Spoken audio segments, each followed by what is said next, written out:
मेरी माँ ने मुझे अपनी दोस्त के बेटे के साथ ब्लाइंड डेट पे भेजा। क्या बात है, तुम कुछ खा क्यों नहीं रही?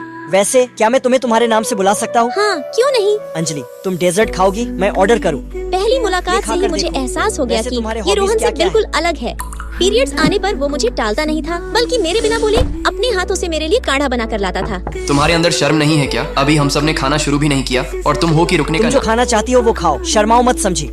लकी माँ बता रही थी कि तुमने अपनी जॉब छोड़ दी। तुम्हारा अपने बॉस से कोई झगड़ा हुआ क्या? नहीं, पुरानी सैलरी सिर्फ मेरे लिए इनफ थी, पर अब हम दोनों साथ हैं और मैं नहीं चाहता कि मेरी फूल जैसी रानी को किसी भी चीज की दिक्कत हो, इसलिए मैंने अपस्किल कर नई जॉब ले ली है। यहाँ सैलरी पिछले वाले से डबल है। लकी ने मुझे हमेशा खुश रखा और आज। अंजलि, क्या बात है यार, अभी साल भर भी नहीं हुआ हमारे ब्रेकअप को और तुमने नया बॉयफ्रेंड पटा लिया। दिखने से तो चूहा ही लग रहा है, शायद यही कुत्ता था जिसे तुम पालतू बना सकती थी। बस करो, दूसरों को कुछ भी कहने से पहले एक बार जरा अपनी शकल आईने में देख लिया करो, समझे?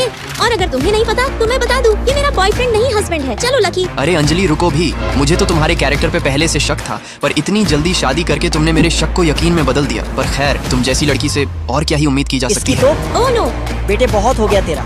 मुझे बोला तब तक ठीक था, पर मेरी रानी को कुछ भी बोला ना तो इतना धोऊंगा कि आईने में भी देखेगा तो खुद को नहीं पहचान पाएगा। और अब से अंजलि के आसपास भी भटका ना तो मुझसे बुरा कोई नहीं होगा, समझे? याद रखना, मैं दोबारा समझाता नहीं। चलो रानी। लकी रुको, आई लव यू। आज हमारी इंपॉर्टेंट क्लास चल रही होती। पॉटी दो प्रकार के होते हैं, सूखी पॉटी और गीली पॉटी। लकी के बच्चे तेरे भैंस की। पॉटी हमेशा सुंदर, सुडौल और खुशबूदार करना चाहिए। अंजलि डार्लिंग, क्या करूँ? आज दिल थोड़ा नॉटी हो रहा है। ओह, भैंस की आँख गधे तेरी तो। माँ कसम, अब तो इसको नानी याद दिलाना ही पड़ेगा।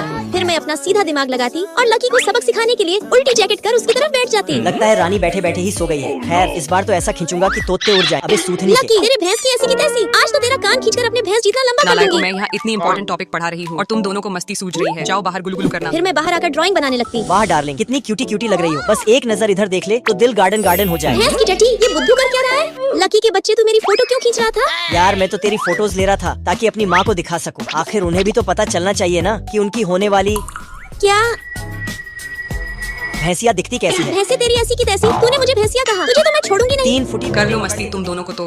अब मैं बताती हूँ। अंजलि, भले ही ये वो अंगूठी ना हो जो मैं तुझे शादी के वक्त दूंगा, पर तब तक के लिए ये अंगूठी तुझे हमेशा याद दिलाती रहेगी कि तू सिर्फ मेरी है। वैसे भी 2 महीने बाद तो कॉलेज एंट्रेंस एग्जाम स्टार्ट हो जाएंगे। उसके बाद तो हम अलग अलग ही होने वाले हैं। सुनो ना लकी, क्यों ना हम दोनों लहर चौपार कॉलेज को टारगेट करें। उसमें हम दोनों को एडमिशन मिल जाएगा और इससे हम एक दूसरे से बिछड़ेंगे भी नहीं। ए रुको, खबरदार जो स्कूल के बाहर चूमा चाटी शुरू किया तो अब ये अंगूठी मेरे पास रहेगी। टीचर, ये मेरे लिए है। अंजलि, खबरदार जो इसे हाथ लगाया तो। नालायक, पता है ना तुझे तू पढ़ने में कितनी अच्छी है। तुझे तो आसानी से सिस्टम फाड़ या लापता जैसे टॉप कॉलेज मिल जाएगा, पर सिर्फ उस लकी के कारण तू लहर चौपार कॉलेज में जाना चाहती है। पगली, अगर वो पढ़ने में अच्छा नहीं है तो